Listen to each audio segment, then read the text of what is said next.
Good afternoon, everyone. Thank you for joining back at the Inclusivity in Indian Literature Festival being hosted by Belong and Indian Novels Collective. My name is Asya. I'm the community manager at Belong. The session that's now scheduled for 2 p.m. is the session on publishing Saga, holding up the microphone. And we are basically going to discuss how voices that are usually unheard and or ignored are being brought up into the mainstream and more. And obviously, our moderator, Trisha, will give you more details about what exactly the discussion is going to be like. Without taking much of your time, I would like to quickly introduce Trisha and the panelists. So Trisha De Niyogi is the Chief Operating Officer at Niyogi Books. In her current role, one of the things she focuses on is business development. While on the one hand, she has started new lists of fiction, non-fiction, and translated books and talking literature, art, architecture, history, and culture from the Orient to the rest of the globe. On the other hand, she has been acquiring high quality content from around the world from Indian subcontinent's readership as well. Thank you so much for everything you do with Niyogi, Tisha. We really value the books and all the voices that you bring out. Our first panelist is Urvashi Butalia of Zuban Books. Urvashi Butalia is a publisher and a writer, co-founder of Kali for Women, India's first feminist publisher and now director of Zuban. She's also author of the award-winning oral history of Partition, The Other Side of Silence, Voices from the Partition of India. She has received many awards, among which are the Pandora Award for Women's Publishing, the French Chevalier des Arts et des Lettres, and the Padma Shri. Welcome, ma'am. Our next panelist is Rita Krocha from Penthrill. Rita Krocha is a poet, author, and journalist. She's also the founder of Penthrill Publication House in Kohima, which promotes Naga writers. We also have a section of messages from Ruby Hembrom, who is the founder and director of Adivani, an archiving and publishing outfit of and by Adivasis. Thank you so much, everybody, for joining us. Trisha, if you could take over and introduce the panel discussion. Thank you. Thank you, Lasya. But before I begin, I want to start with the lament, a Tagore's lament.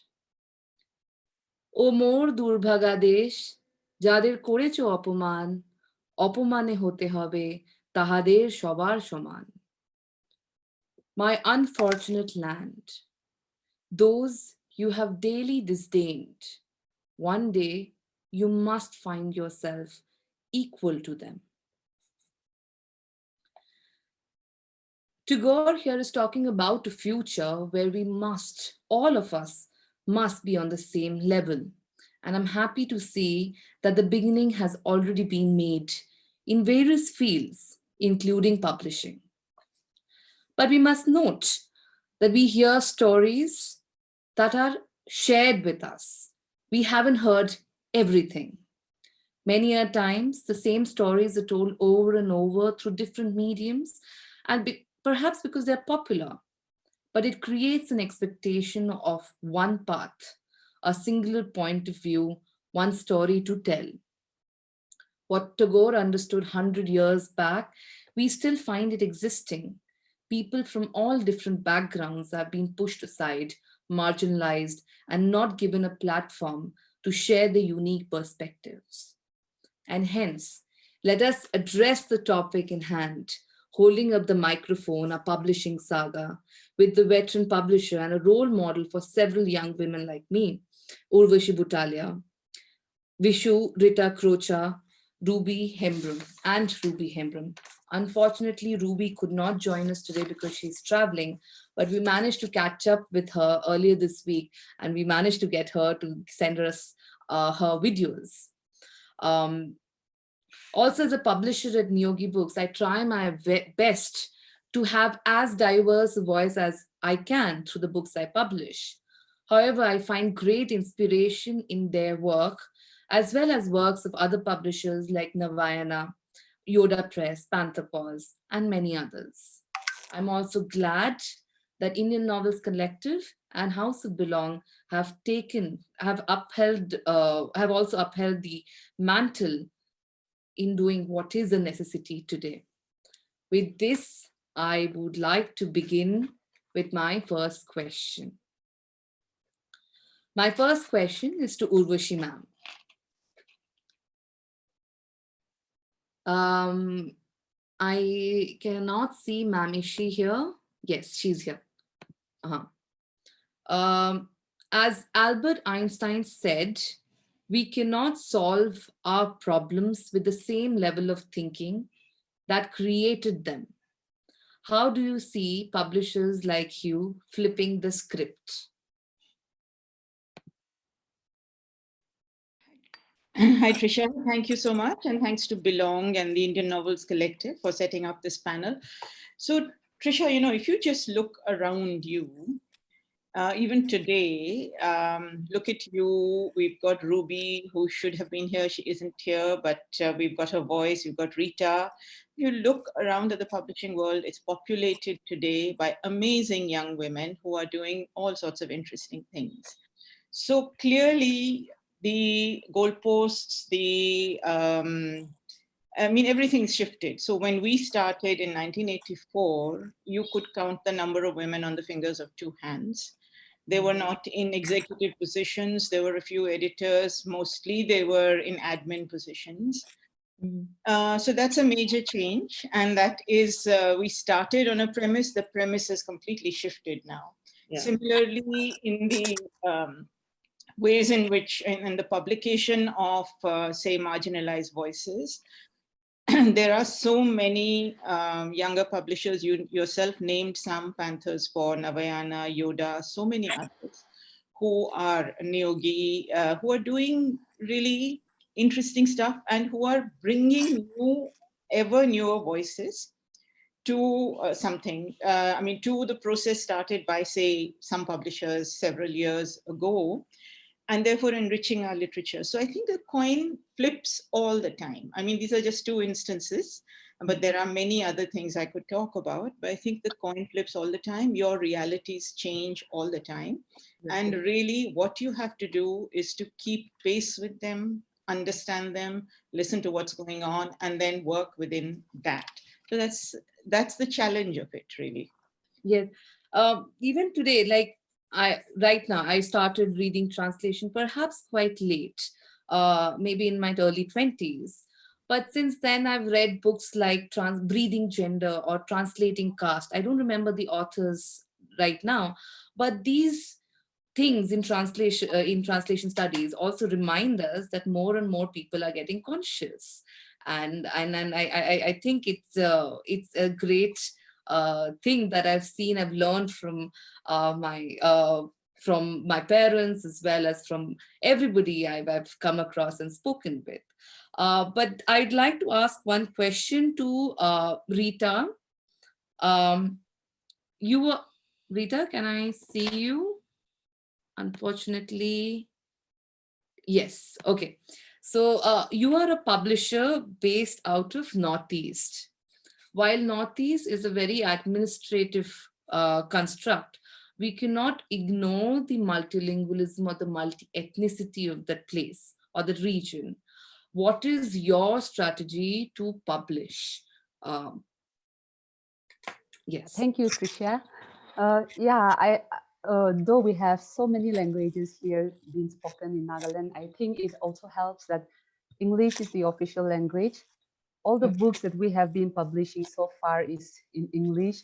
And I also think the majority of the Naga population would be more comfortable reading and writing in English. This also offers a great opportunity for a universal audience.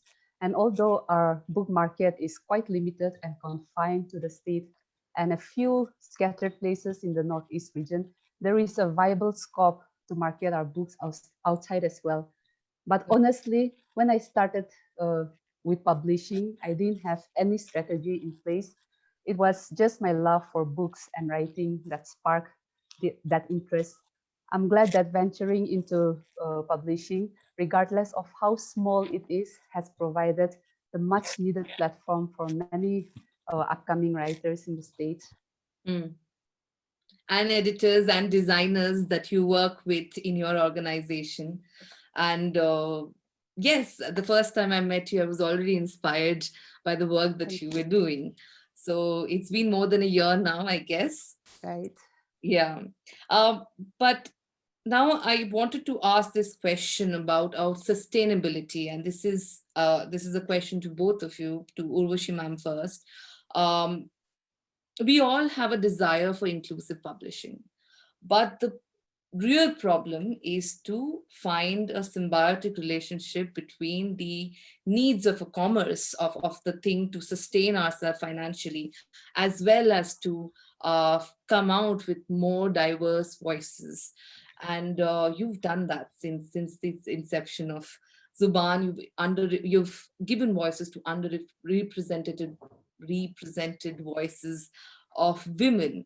And so, what is the secret of your success?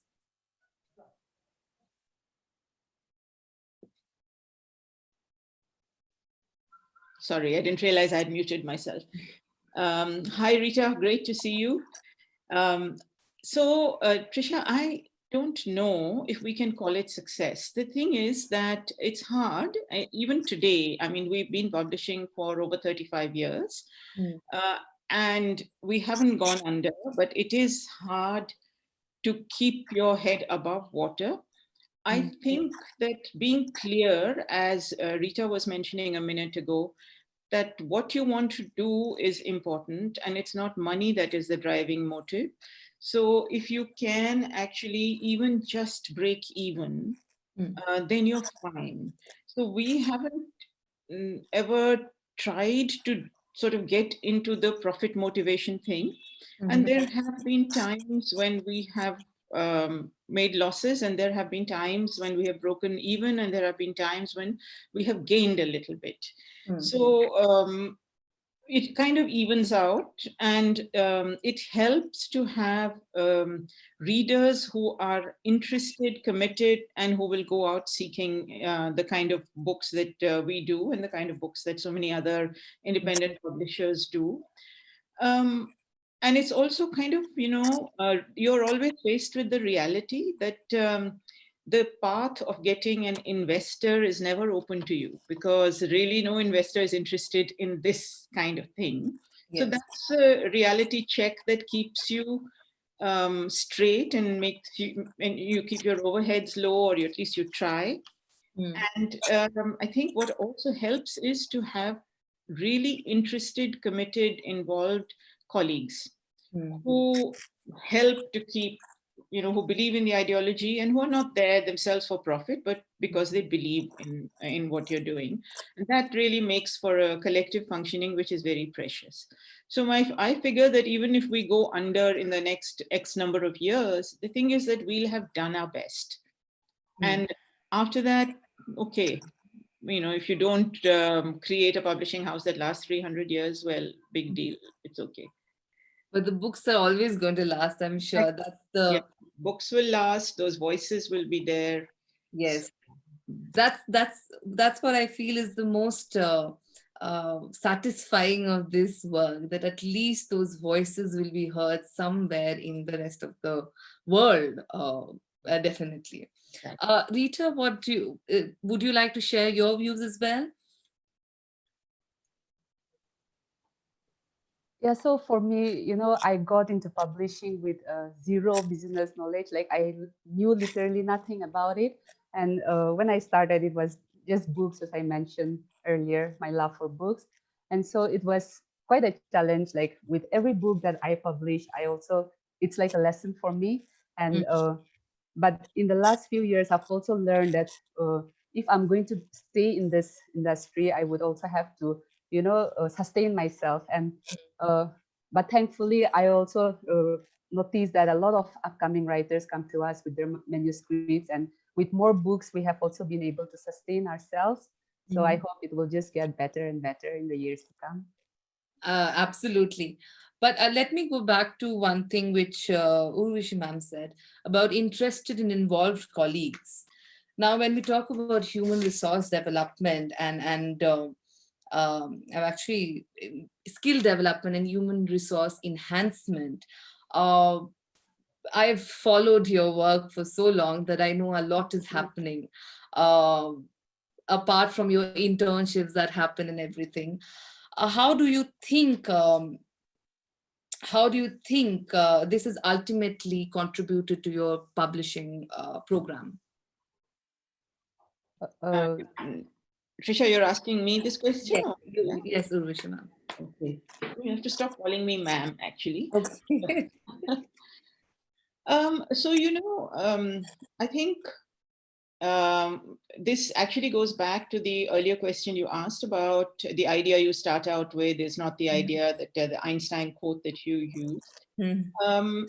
Because to me, one of the biggest educations has been that this idea of skill development Mhm. relates as much to the people who work, say, in my organization in Zuban, as it does to me, because I started out with a certain set of skills. They're almost obsolete now. I Mhm. started out with a certain set of ideas, and so much has changed around now. So it is actually an obligation on the person who runs an organization to learn from the younger colleagues who come with new ideas Mhm. and to develop your own skills in Mhm. understanding new realities, because we don't know that. So I think skill development is a mutual kind of thing. And Mhm. one of the things that happens to small publishers and people who are under resourced like us is that we don't have the money to put into helping our colleagues to access different kinds of skill development initiatives that would be good for them. Mhm. So then you're placed in a situation of having to choose, and you don't have the luxury of having a colleague go away to attend a course because one person gone is one person out of the office. Yes. That's a hard choice. Mhm. But you have to make those kinds of choices, and I just hope that we will be able to do that more in the future. Mhm. But even for somebody like us, who is, say, by comparison with Rita, Mhm. we are much better placed, right? Even though we are under resourced and all of that, but she's basically just starting out with Yeah. very little money and all of that. So even for us, it's difficult. So I can imagine what it would be like for newer, younger publishers, even more so. And I have this dream that maybe we can help each other by Yes. helping to develop each other's skills. Maybe we can work together. So Mhm. that is a dream. Maybe it'll come true one day. Yes, definitely. I'll come to that a little later because I have a question on that specifically. But before that, I had asked Ruby a question, and I'll read out the question right now, and we'll have her answer as well. Now, it's about a cause. We have taken um, a, a niche for ourselves. We might call it a niche. We've taken a direction for ourselves. And so I asked Ruby, will the cause of Adivasi literature be properly served from the platform of a specialized publishing house only? Or do you think it is time mainstream publishing houses take up Adivasi literature in a big way as they did in the case of Dalit literature? So if Yoshita, if you could play the video, video one, I think that's the answer.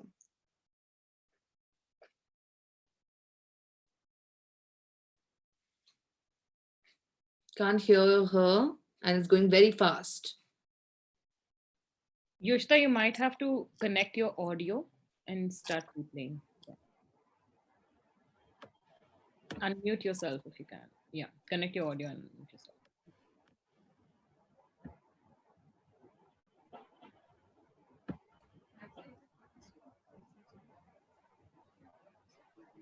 Can't hear. Yoshita, can you increase your system volume? Not just the Zoom volume.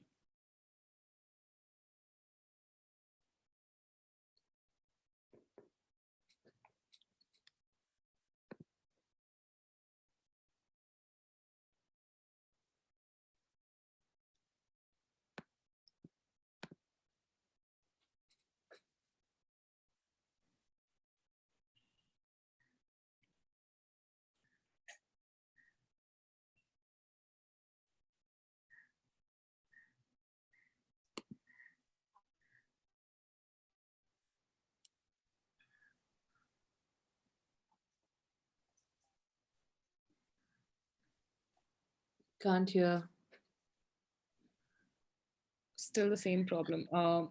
Yoshita, there's this little tick box on the bottom left, which says you have to reshare the screen and close it right now. Stop screen sharing and reshare it. And there's a tick box saying share screen audio. You'll have to activate that. You'll have to stop screen sharing and reshare. Sorry for the interlude. Yeah, we'll just be back. Yeah.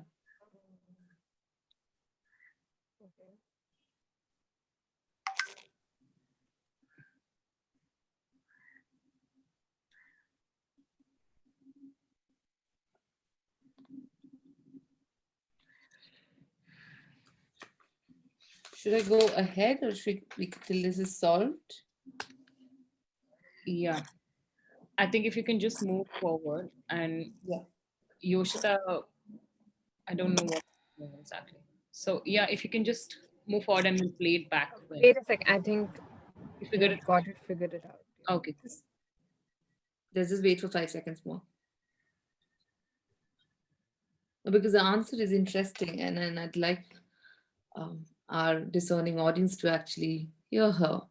Yeah, of course. Yeah, we'll make that happen. Yeah.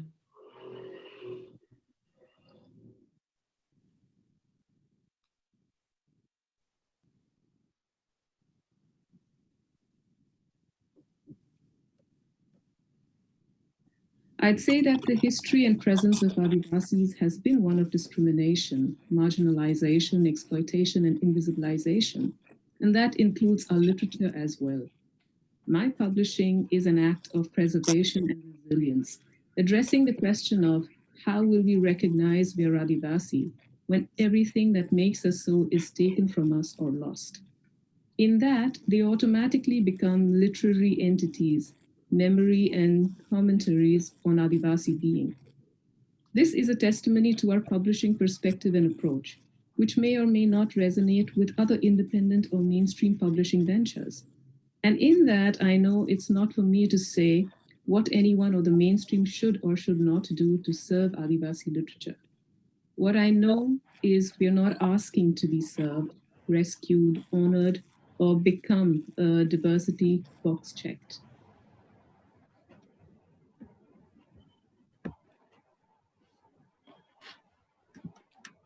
Yes. To that, I have my next question for Rita. Now,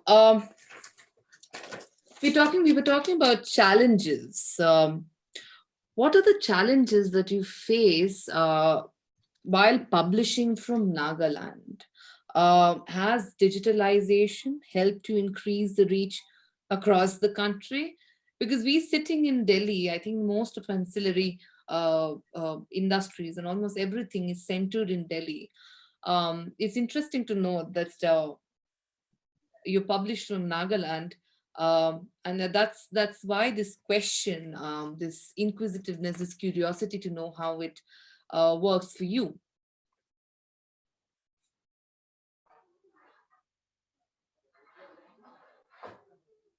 Yeah, from my experience, the greatest challenge in publishing books in Nagaland has been the lack of readership. The book market is painfully slow, so you need a lot of patience to have your book sold, and only years later be able to make up the capital you invested in for a particular book. There are times that I had to withdraw some book titles from some stores because those books have been around for a long period of time. Such moments can take a toll on you. But I think it's been a journey of ups and downs, but I think the key is to focus on the positive things and just keep going. Bad sales aside, the good news is that I see many new, fresh, emerging voices coming up now. Along with the increase in the number of writers, I see that the number of readers has also increased, which is a good news for the entire literature community in Nagaland. Looking back, I think it was because of the lack of platform for writers. As a young kid, I didn't even know that I wanted to be a writer because nobody talked about writing as a profession. And then writing was still not considered a worthy profession. I remember working for the newspaper and everybody around me advised me to appear for competitive examinations. I'm glad I didn't listen to anybody when it came to following my dream. Many elders and relatives in the village still don't consider what I do a job at all. But with time, I have also realized that I'm not here to please them or prove anything to anyone. But what matters most is that I do what I do wholeheartedly with passion and interest, and I am able to make a difference to somebody's life. In publishing books, I am more and more convinced that this is one of the greatest gifts we can leave behind for generations to come. For in telling our stories, we also leave behind a wealth of knowledge for our children to read and learn about the very culture that they come from. About the other question, The I think we have digitalization, not, yes, I like think we, Amazon and other platforms as well. yeah, so I think we have not done enough when it comes to reaching out to readers across the country, but the social media platforms that we use have really helped us reach out to more readers, both here in Nagaland and beyond. Okay. Yeah. So that will come to our next question which will come. I'll come to that later, very sequentially, because my next question would actually be, what can readers do to actually support independent presses? For example, what can I do to support independent presses? That's the first question that I'd like to ask, like yourself. Yeah, I guess the greatest support that you can extend to us is by buying our books and reading them. Also recommend it to another reader who might enjoy it. And how do I buy your books? Is it available on Amazon? Do we Yes, they are available on available Amazon. on Amazon? Yes. So, okay, so I'll come to those other problems, challenges a little later. But to Urvashi ma'am, same question. How has the rise of the digital medium and online transaction facility and now the new thing of virtual book fairs helping your publishing effort? Do you find it conducive for Indian independent publishers? Yes and no. I mean, I don't know much about virtual book fairs because they have started to happen now. What they do provide is some interesting conversations and interesting exposure, especially if they are trade fairs, like Frankfurt, which is between publishers. So you can, you needn't spend that kind of money on making a visit there, but you can still share your lists and see if people are interested in that sense. The digital medium, I think, has been, again, both good and bad. So good in the ways of expanding the possibilities of selling your books, because for independent publishers, getting into bookshops is very hard because bookshops have limited space, and by and large, they only want to keep the big sellers, and we are not people who publish those big sellers. So for them to give space to our books is a battle. And for the distributors who distribute books, to put books of small publishers there is also something that really does not happen very much. So in that sense, the digital can help you to reach out to readers across across borders, whether they're international or national. E-books and print on demand sort of things can also help you to keep your lists in print and reach out. And they're available on different platforms and can be also sold from your own websites. What the downside of it often is that, and this happens anyway, but perhaps happens quicker with the digital, is that things get pirated, picked up, and of course, then they're freely shared. And while the sentiment behind free sharing is a sentiment that knowledge should be free and the big guns are seen as being exploitative in profiting from knowledge, etc., the reality of it is that it impacts the smaller publishers much more deeply and hits us really hard, but you can't really make that argument because the moral high ground leads somewhere else. And the thing is that the making and creating of knowledge is not a free business. It costs money to put it together, and at least that money should be recovered. Yeah. And we end up then often being a little bit unfair to our authors, because then you can't get the money to pay them, and then they have a toss up between, okay, our book is getting out but we are not getting paid. So it's a complex business, and I think that is something that we have to consider. But otherwise, yes, and we've started doing ebooks. The pandemic led to that, because print books could not be done, and we were always doing ebooks, but we were not selling them ourselves. And now we sell them from our platform as well. And that's great, because it earns us a little money and it gets the books out. Yes. So the same, again, the next question would be, which is natural. What can I as a reader do to support independent publishing house?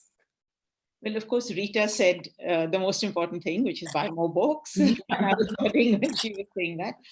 But actually, Trisha, I think it's a really interesting and really important question, because in order to read the kind of books, or to for the kind of books that people like us publish to get out and get accepted, I think readers have to read differently also.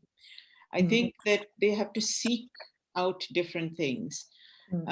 Sometimes those options are not easy.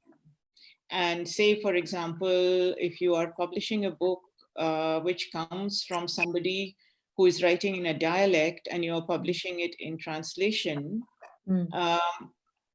that writer may be actually making a very radical breakthrough in the way they do twisting and turning of language.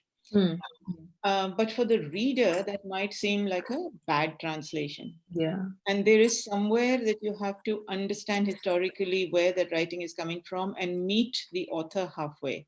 Yes. And I think it's very important for readers to also realize that the assumptions you may have started out with as readers are not the same as you grow as readers.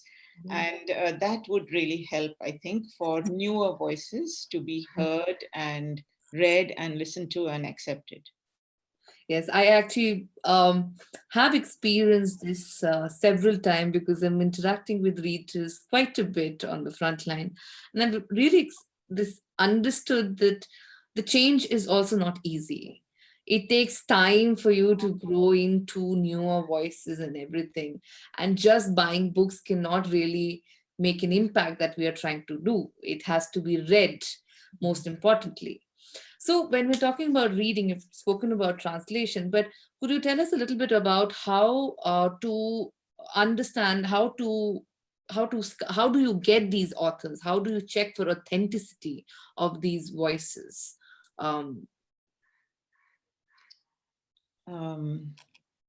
Rita, yeah, this is for you. This for me? Yes. Or Rita, for me? No, this is for you. Okay. I think the thing is, what I was saying that readers need to do, which is to learn to read differently, to look differently, to search differently. We also have to do that, because of course, those options are easy for us. So, when we started out as feminist publishers and we started to publish women, it would have been very easy for us to basically publish English-speaking, Western-educated urban women and still feel that we were going against the grain and we were doing something different, which would not have been untrue, but we couldn't have stopped there. So in order to then look for voices which are not mainstream, or which are not urban, or which are not the usual suspects, you have to go much further, and you have to keep an eye open for what is being written, be in touch with people on the ground. I think for us, the big advantage was that Zuban grew out of the feminist movement in India. And we already were in contact with activist groups on the ground all over the country. And it was a lot of support and knowledge from them that kind of entered our publishing and made us think differently. And if I may, I'll give you a quick example of what is one of my favorite all-time books that we have published in Kali and later in Zuban. And this was a book called Sharirki Jankari in Hindi. It was created by groups of rural women in Rajasthan working in a health program. And it's about the woman's body and how the body changes. But when they made the book, and they made it by hand, and they made 2 copies, and they experimented with it in the village, and everyone laughed at them, saying, you know, this is not a realistic book because you never see a naked woman in a village and you've got a naked female body. So they went back and rethought, and they changed the illustrations wonderfully, making fully dressed women covered from head to toe in lehenga, choli, and orni. And then you lift up her lehenga with a little flap, and you see how she's made from inside. And you open doors, and you see her breasts, and so on.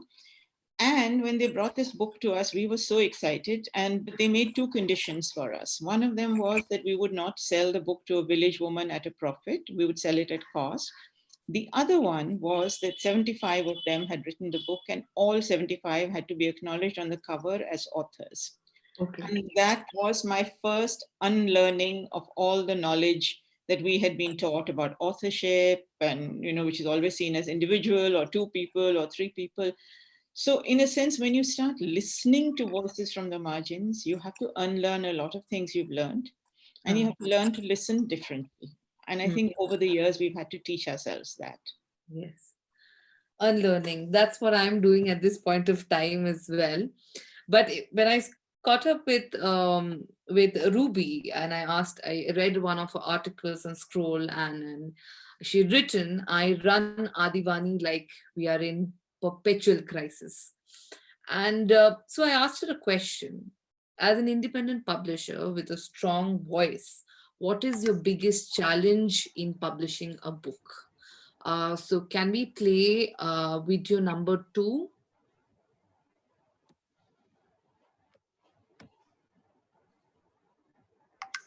To answer the question of our biggest challenges in publishing a book, I'd like to clarify that Adivani is not just a publishing house, but an archiving and documentation outfit for Adivasi expression in multiform and through diverse interventions. Publishing is just one of our undertakings. An independent publisher or cultural practitioner is mostly a dependent one, and for a one-person editorial and pre-press team, the only external services we rely on in our line of bookmaking is the printing. Printing is a financial concern, which becomes our main challenge, as in-house work is undertaken voluntarily. I don't come from money, neither from social capital. I didn't have a startup fund and neither have a corpus fund. Most of my reading and writing since Adivani has been for calls for funding proposals and applying for them, and not being deterred by the rejections. I started Adivani not as a business venture, but as one for Adivasi preservation, and my social, cultural, economic location meant I had to adapt, customize, and shape my own models of working and production, and this already sets us up for distinctive challenges. Almost all our books are stuck in the ready for print stage. While I have been productive in other aspects of our work, no new book to show in 3 years is telling of our distinctive challenges to publishing.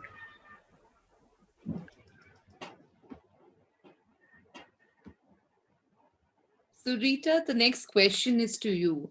As mentioned by Ruby, printing was one of our biggest challenges.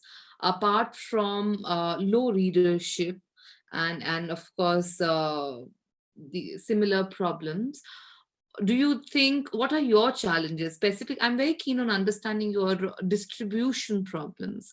How difficult is it to distribute books from the geographical region? Because for me to reach out to Northeast is slightly difficult, but I want to understand vice versa. What's your take on that?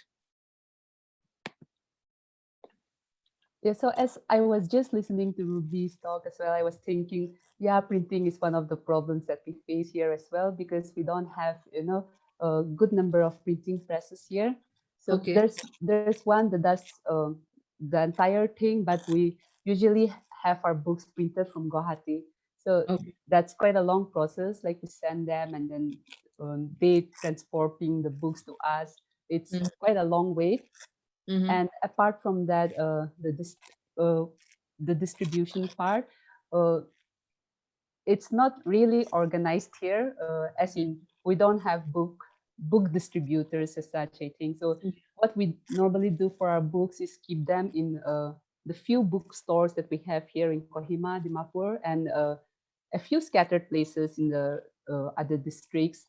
And because as I mentioned earlier, like our market is very limited here in the state, but if there are people who wants to buy our book from outside the state, we usually recommend that they buy it online from Amazon or an e-commerce site, which we have here in Nagaland as well, that ships everywhere across the country. So what is the name of the site? Islandlo.com. ILANDLO.com. Okay. Yeah. Okay. Thank you. Yeah.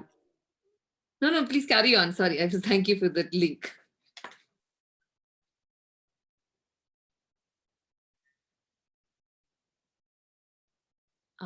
I can't hear you. I lost you. I think I think I muted myself. Yeah. Sorry. Yeah.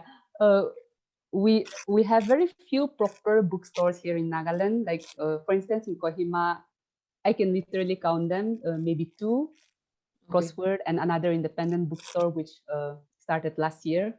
So the other stores that we keep our books are normally, clothing stores or jewelry stores, all those places. Okay.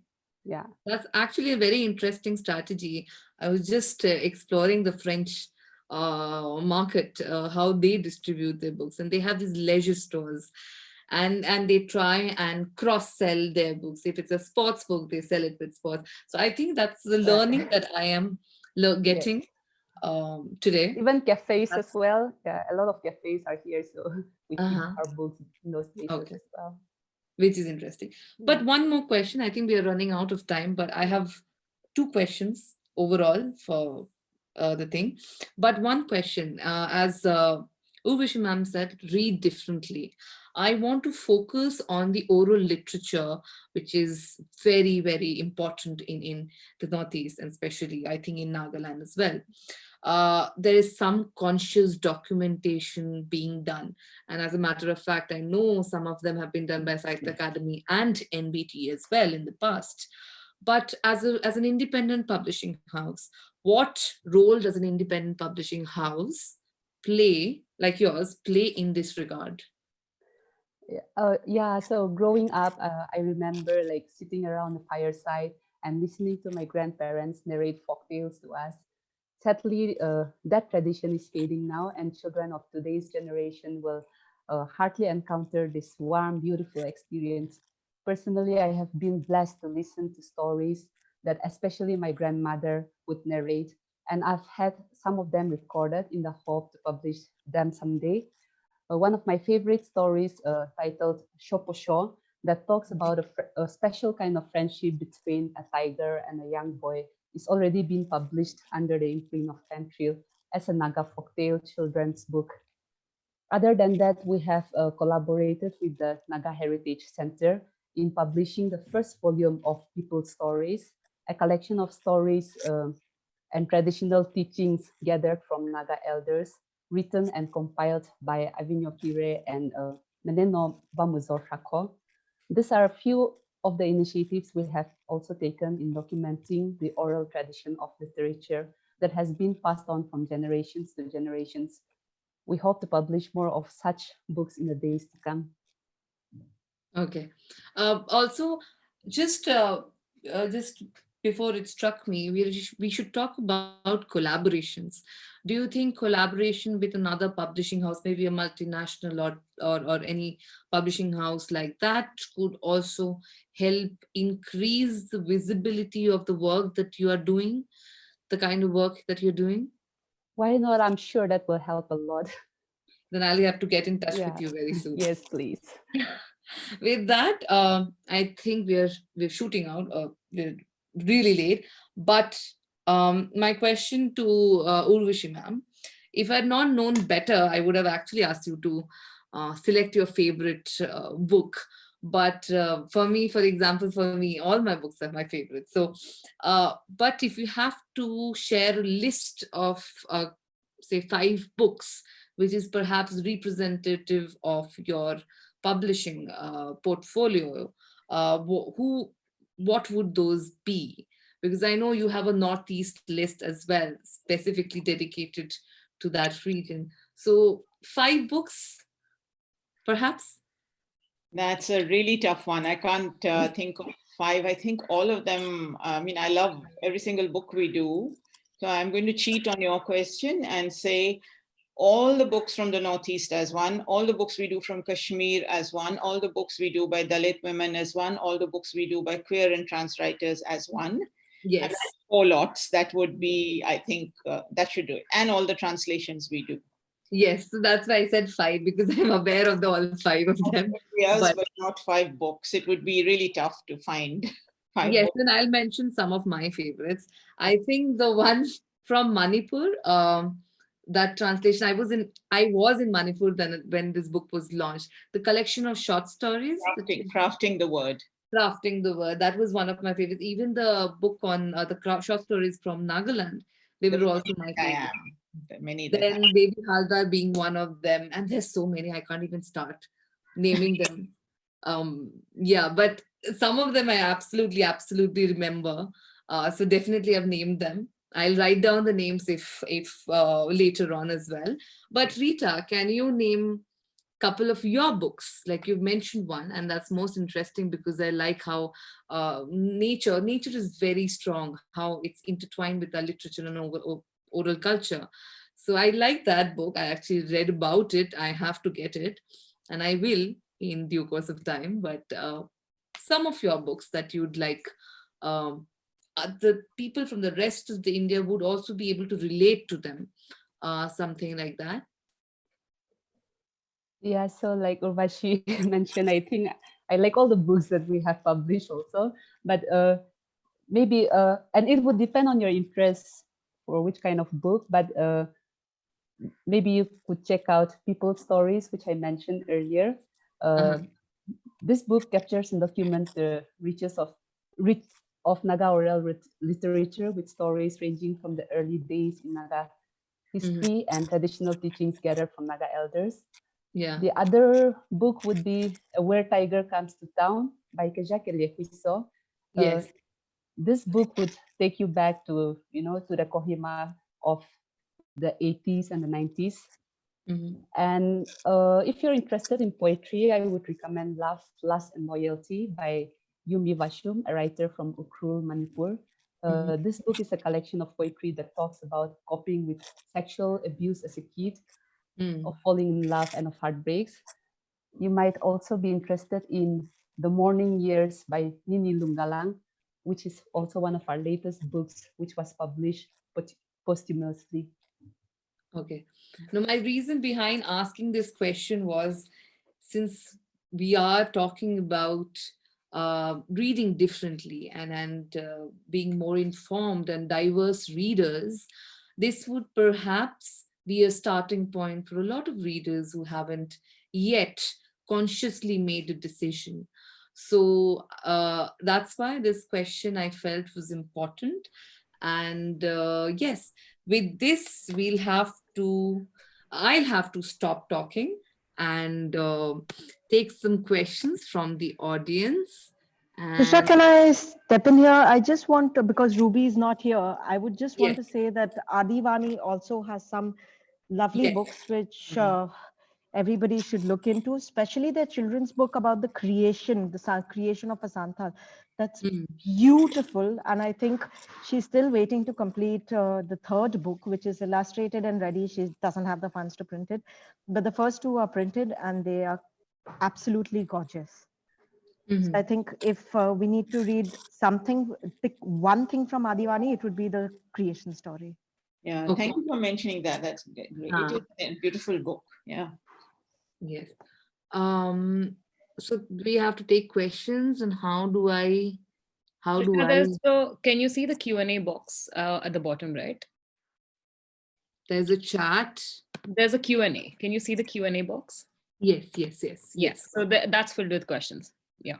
Okay. This is by Neerith.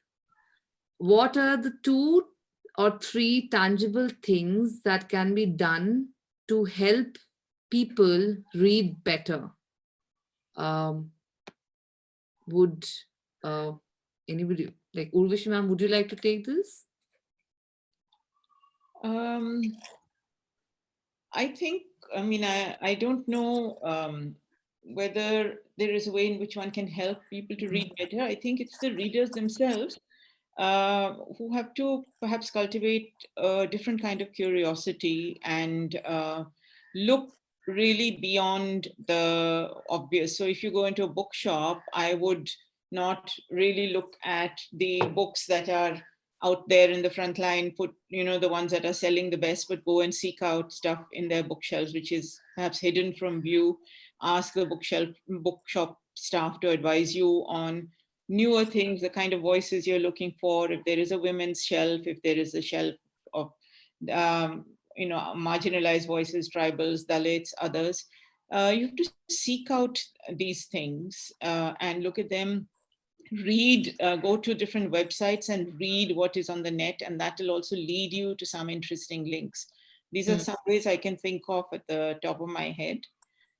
But I'm sure there will be others. You just have to discover them. I mean, when I started, I just decided I wasn't going to read anything other than books by women. And so for a long time, I only read women. And in that way, I discovered a lot more than I would have otherwise done. Sometimes I think the reading challenge is something that has taken the new generation by a storm. So we are constantly challenging ourselves to also read differently. I think there have been some very good reading challenges which are helping readers to integrate new reading, and one would be that by House of Belong itself. They have done one beautifully curated and thoughtful reading challenge. I think there are so many small things that we are doing right now on the internet that perhaps we can bring about that noticeable difference. Then there is a question for Ruby that we will take a little later because she's not here to answer. This is by Roshni Subramaniam, I guess. It's a Subramani. As a student who is thinking to take up a course on editing and publishing, my question is to Urvashi ma'am. Are there any suggestions that you would like to give to someone who wants to step into the world of the same? As in, how can you approach the field altogether? With curiosity and excitement, I think. And I don't think there's any thing that you have to carry with you into the field or any suggestions on how you can get into the field. But I would say, remember that it's very, very exciting. It is an area like no other because you're constantly in touch with new ideas, but it's also damn hard work. So it's no cakewalk. So people think that if they can just read, they can also become good editors and good publishers. That's not the case. It's a craft. You have to really work hard at it. It wouldn't have come from anybody better. I couldn't have thought of somebody better to answer that question any day. This is by Neerith. What is the role that book reviews and review journals play or can play to draw more attention to independent publishers and books in these catalogs? Book reviews and review journals. Should we ask Rita? Yes, Rita, would you like to answer these? How can book reviews help you reach out to more audience? Yeah, I think book reviews play a very important role. It's like free advertising for the book, and the more you help spread the word about the book, and the more people are familiar with a new book, I think they're more interested in checking it out and buying it. So that way, I guess it helps a lot in the sales. Yeah, definitely. But I won't agree that it is free because we actually have to send the books Of to course. all people. But having said that, it is perhaps the best way to connect with the discerning audience. Okay. the next question, Trisha, what about your list of 5 books? Huh. Okay, but I am actually, because I had a motive behind asking that question, I mentioned 5 books very recently published, not very recently published, but my first recommendation would be what I feel is one of my favorite books is White Crane, Lend Me Your Wings. Now, because it's a Tibetan fiction, and we haven't read much about Tibetan voices. And so it is written by the founding father of Tibetan fiction writing in English. And I love that book. It talks about displacement and their voices and how they have been longing to go back. And it's a different voice that we need to read. Second would be Shamboli. It is translated from Kannada.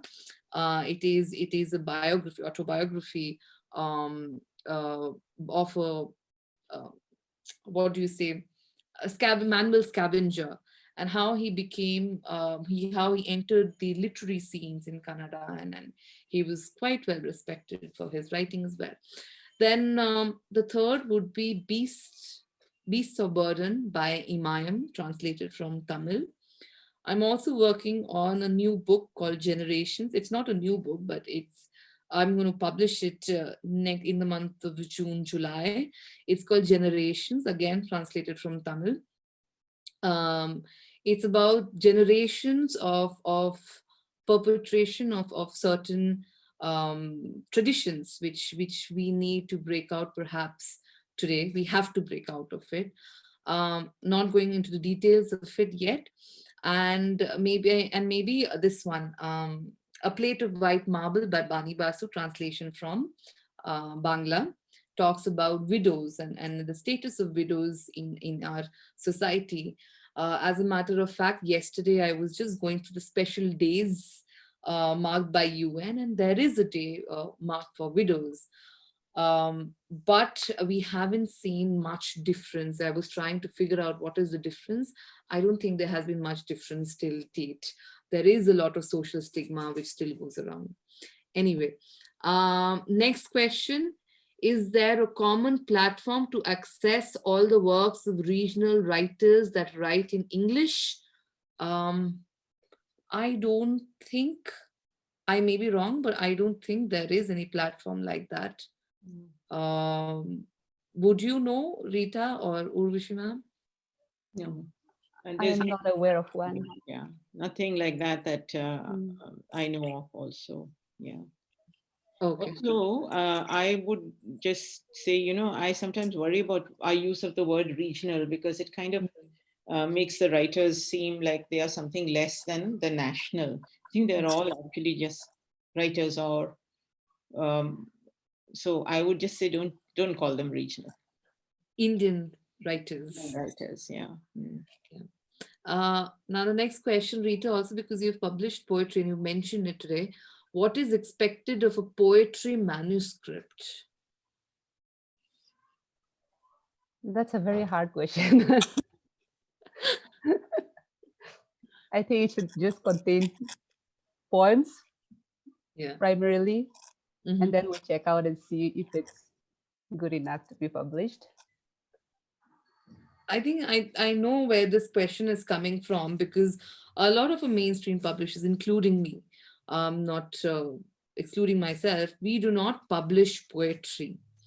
For me, I find it economically unviable for me. I haven't done it. I don't think I can do it just yet. And that is why perhaps this question is coming here today. What is expected of a poetry manuscript?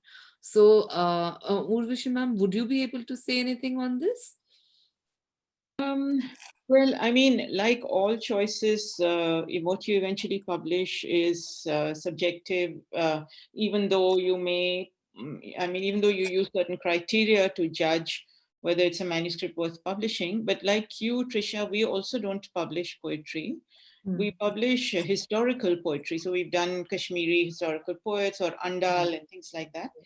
But it's difficult in the sense that often poetry is very, very personal, and to be able to judge whether this is within quotes good or not is really difficult.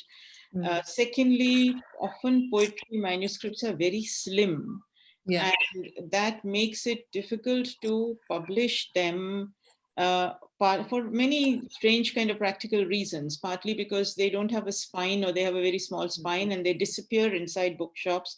They don't show up because bookshops don't have the space to put them front up. Then it makes the pricing very difficult, because you have to price in a way that you can give the distributor their discount, you can give the retailer their discount. And if it's a very slim book, you can't do that. Or at least you can't do it when you're selling it in the traditional way. So for all of these reasons, publishers shy away from poetry quite a lot. And I think that in today's day and age, it seems to me that getting poetry out and talking about and reading on the internet is a very interesting way of doing it. So when a lot of that gets done, then it also makes it harder to take the decision to publish. Yes. Absolutely. So I don't think we have any more questions just now. With this, I would like to close the session so that we can carry on. But thank you very much, Urvashi ma'am, Rita. Ruby, I'm sure she's not here, but I'll thank her personally. INC, I think INC, I'm used to calling it INC, Indian Novels Collective, and House of Belong for organizing this one-day festival of inclusivity. I hope more people, as ma'am said, would read differently. That is the need of the hour. Without sounding I think I'm sounding very pedantic at this point of time, so I'm just going to stop and let our readers decide for themselves. Thank you once again for being a lovely audience, and thank you once again to all the panelists here. Trisha, thanks, Belong. INC. Thank you, Trisha. Thank you, Urvashi ma'am. Thank you, Rita. Thanks Thank you, everyone. Thank you for all the great questions to all the attendees, and thank you for staying with us.